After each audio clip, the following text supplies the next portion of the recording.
Congratulations on your new film, Chaperone. Hey, thanks so much, Gig. Nice to be here.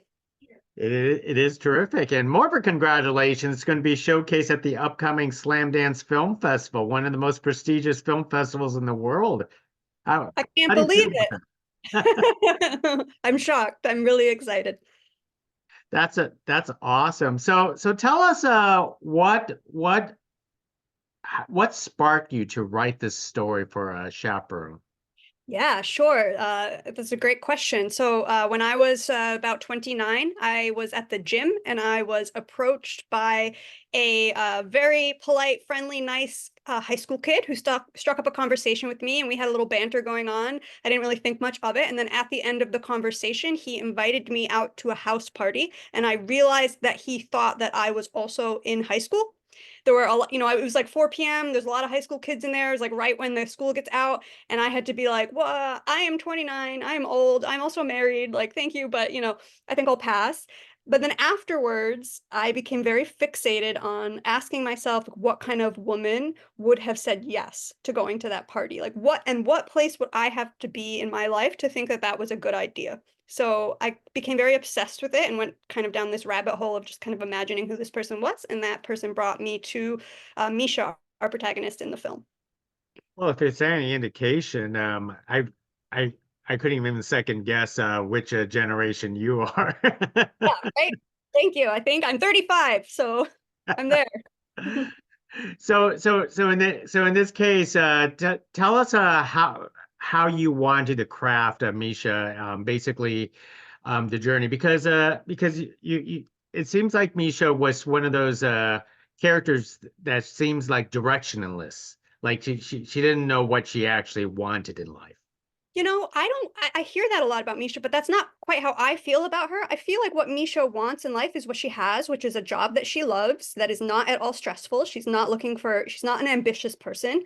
So she's happy with the job that she's got, which is working at a gorgeous 1920s historic independent theater. She loves showing up to work every day. She loves going home and not having to think about work until she shows up again. She is also in a very privileged and unique situation of living in an inherited home that her grandmother gave her. So she kind of is in this situation pretty early in life. She's about to hit 30 where she can work, a pretty casual mid-level job because all of her needs are met. And so for her, she's happy with that. But because, in America, we're a very ambition focused culture. I myself am ambitious. We're always trying to do more. We've got that hustle in our blood. So she kind of confuses the people around her. So her family is really confused why she doesn't want to do anything else. Her boss is like, you've been here forever. Like, why don't you take a promotion? Like, I'll give you a promotion. Why don't you want a management role? And she's just not interested. And so that confuses everyone else around her, which Well, leads her feeling very alienated and isolated and the kind of person that would find the admiration of a 19-year-old or an 18-year-old appealing. I was gonna say, an 18, 19-year-old comes in your life, that would certainly spark things differently. Yeah, like if everyone around her is saying, I don't understand you, like, why aren't you trying to do something else? And then he comes in and he's like, wow, you're awesome. Like, you're dope. That I don't expect anything else from you. Then, she kind of she can't really walk away from how good it feels to feel seen and feel accepted. Now, I understand this is entirely filmed in Hawaii. Tell us where specifically in Hawaii all of this took place. So it was all filmed in downtown Hilo, Hawaii, which is like the Seattle of Hawaii. We get a ton of rain, which is why everyone in the film is wearing like a beanie and a jacket all the time. And I live about an hour outside of Hilo. I mean that's on Big Island because Yes. all I remember is like Big Island is like congregated into four different areas. There's the Kona side. I think that's where all the golf courses and Yep. hotels. Hilo Beaches. Yep. side, Yeah. Volcano side, and then I like to call the steak houses and Hicks up up north or something like that. Yeah, like Waimea, Ranch Town. Uh-huh. Uh-huh. Yep. So this is all filmed in Hilo. So all the locations that's actually presented because I think I've recognized the black sand beaches there. I think I've been there before. The theater, the Palace, is that an actual theater or is Oh yeah. Yeah, the Palace theaters are gorgeous, 100-year-old theater, right? It's like the gem of Hilo. Everyone's really proud of it. And yeah, I've been working with the theater on various productions for about 7 years. So it was really nice for me to be able to set something there. Most excellent. I'm very happy that you actually showcase because not a lot of people showcase that island or that even on the Hilo side, in the media because everybody thinks of it's all Honolulu or Oahu and all this kind of stuff. And tell us about you. I want to say you wanted to use local actors, but you could correct me if I'm wrong. But is it entirely cast of the AAN HPI folks in your film? Yeah, because Hawaii is about 70% Asian American, Pacific Islander, Hawaiian, Native Hawaiian. So that's what our community looks like is mostly Asian or Native Hawaiian or Hapa, which is a blend. So we definitely wanted to be showcasing our community as they actually are. And we also wanted to work with as much Hawaii talent as we could, both in front of and behind the camera. So almost our entire team, in terms of, our creative department heads, are Hawaii based. And then for our actors, we were looking for people with Hawaii ties. So most of our actors, actually, even the ones that live in LA now, have some kind of Hawaii tie, like their families here. So Mitzi Akaha, who plays Misha, she has family over on Oahu. Kanoa Gu, who's in LA now, he was born here. So, everyone is kind of tied to Hawaii, which was really important to us. Well, then tell us about your two lead actors that you brought on board here, and how do you develop their chemistry with each other? Yeah, so they met on set, right? Because Laird lives in Maui, so Laird, who plays Jake, Laird Akeo, so he's Hawaii based, and Mitzi is New York based. So they did some Zoom chemistry tests, and that was really all that we were able to do with them before we got them out on set. But Mitzi, she read with a ton of different Jakes. She was the first person we brought on. We knew, okay, Misha is in every single scene, so the first thing that we need to do is find our Misha. So Mitzi was the first person that we pulled in, and then we started casting our Jake around her. Now, there wasn't a significant age difference as indicated in the film, or was there? Yeah, there is. Misha is Mitzi, who plays Misha, is I think 34, and Laird, who plays Jake, is 22. Oh, wow. Hmm. And for you, directing on something like this, I mean, how did you want to approach sort of like a romantic drama? Um, Yeah. Well, the interesting thing about this film is, for me, like, obviously there's romance between them, but I actually don't want it to be perceived as a love story necessarily. Even in some of our marketing, we're like, this is not a love story, like we're using that tagline. So I was really more interested in the way that the connection with Jake impacts Misha's life than exploring their actual connection, if that makes sense. so what did you want the audiences to perceive if they watch a film like this?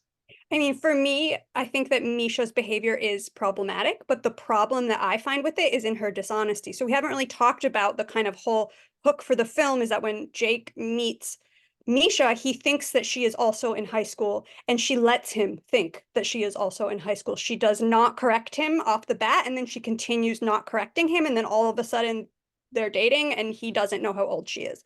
So for me, that's wildly problematic. I don't find their actual age difference. I mean, a gap of 11 years is not, in the grand scheme of things, such a big deal, but her dishonesty certainly is, and where Jake is in his life is that's pretty problematic. He's about to launch into his life, right? He's 18 years old. He's about to graduate high school and go off into the world, and she's already been in the world for a really long time, and those are two very different life situations. Yeah, and dishonesty always has set up for a collision course. And so, Yeah, well, and it also creates a power imbalance because Jake doesn't actually know what's going on. She's removed his autonomy of choice. so I guess the big question, obviously I don't want to spoil the film, is how did you struggle on how to end this film? I did not struggle to end on how to end this film, but when we were testing it with audiences, there was a lot of feedback on how we were ending the film, and we had a few different endings that we played with, and we kind of gauged audiences' reactions. But in the end, we had to go with the one that I felt most strongly about, which is the one that's in there now.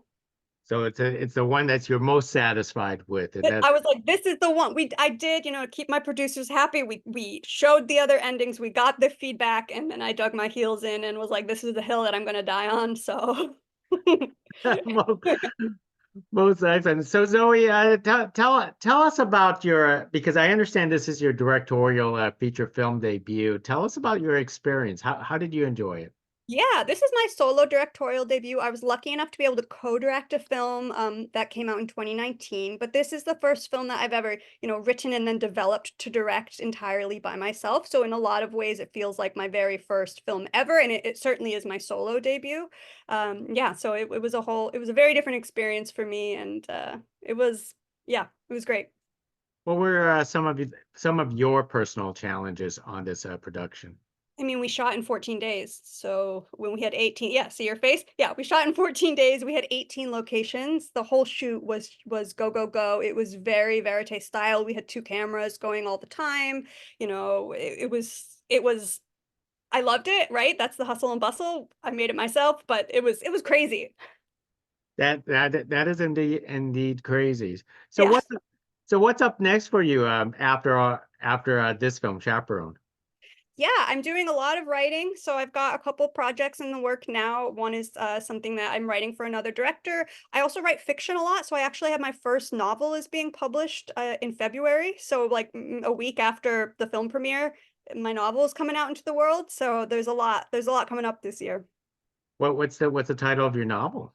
It's called Significant Others, and it's also set in Hilo. And yeah, it's being published by HarperCollins, imprint Mira, which is really cool. So it's available for pre-order now. Oh, wow, that is awesome, and it's another Hilo based story. I mean that I want to say that's terrific because you really showcased Hilo, and I barely hear any stories from that side. Yeah, Hilo basically never gets to play itself, and when it does, it's always like a period piece, or it's like kind of the backdrop during the sugarcane area or some area. Yeah, so something like that, and it's never really playing itself in contemporary modern Hawaii. Well, that is terrific. And one last thing, I want to ask you about the location where they were swimming. I want to say like through the stream or Yeah, waterfall or something. Is that north of Hilo? it is. It's but like 10 minutes north of Hilo. Yeah, it's a popular hike. You can hike out down there. All the kids like to do it. Yeah. You know what? You done a terrific job. The way how you actually filmed it, it really does showcase Hilo, and more tourists, need to visit on the Yeah, Hilo side, not just the Kona side. exactly. Yeah, you don't come for the beaches, but we have a lot of other things over here. Well, it's excellent. Well, Zoe, thank you very much for speaking to us about your new film, Chaperone. And I hopefully you'll have a chance to, well, I want to say you're going to slam dance and you'll have a chance to go in the opposite environment of Yeah. Hawaii to to Park City, which will be very exciting for you. Yes, I'll be there with like pocket heaters shoved in all of my clothing. Excellent. Well, hopefully we get to do this again. Thank you very much, Zoe. Thanks so much, Gig. I appreciate it. Thank you. Bye now.